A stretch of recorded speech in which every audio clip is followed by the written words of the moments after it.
ये इंसान जब जब कैमरे के सामने आकर कुछ बोलता है तो देश का बेड़ा गर्क करके ही जाता है। अभी तक 5 स्टेट्स में इलेक्शन चल रहा था, तब इन्होंने कुछ नहीं बोला और जैसे ही इलेक्शन के रिजल्ट आते हैं इन्होंने अपने हाथ खड़े कर दिए और बोल देते हैं कि भाई मेरा काम तो हो गया, अब जो कुछ भी करेगी आम जनता करेगी। और ये अपनी नाकामी का फल आम जनता पर थोप देते हैं कि आप डीजल पेट्रोल कम यूज करो, फॉरेन कंट्री में कहीं जाने का सोच रहे थे तो वहां मत जाओ, आप 1 साल तक गोल्ड मत खरीदो, यहाँ तक खाने का तेल भी कम यूज करो और वर्क फ्रॉम होम करो। और ये इतने बड़े बेशरम है कि करीब 7 बजे बोलते हैं कि डीजल पेट्रोल कम यूज करो और ठीक 2 घंटे बाद ये अपनी 100 से ज्यादा गाड़ियां लेकर रोड शो करने निकल जाते हैं। आपने देश की जनता को तो बोल दिया कि आप अपने फॉरेन ट्रिप्स को अवॉइड करिए, लेकिन आप खुद 15 तारीख से 4 देशों की यात्रा करने जा रहे हैं। पहले आप खुद अपनी फॉरेन ट्रिप्स तो कैंसिल कराइए। ये बोल रहे हैं कि कैसा भी फंक्शन हो, कैसी भी सिचुएशन हो, 1 साल तक कोई भी गोल्ड मत खरीदिए। लेकिन शायद मोदी जी ये बात भूल चुके हैं कि इन्होंने देशवासियों को इस लायक छोड़ा ही नहीं है कि वो जाकर गोल्ड खरीद सकें।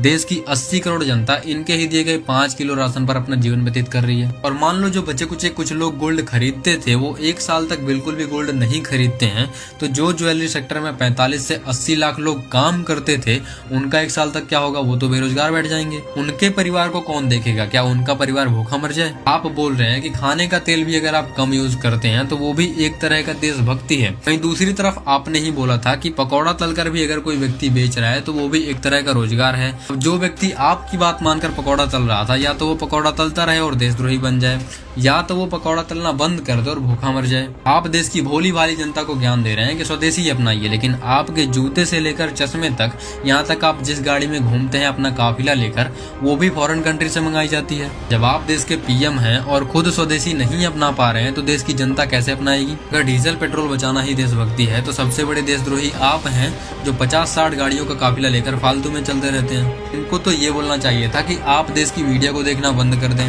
देश का बेड़ा गर्क करने में दूसरा हाथ मीडिया का ही है।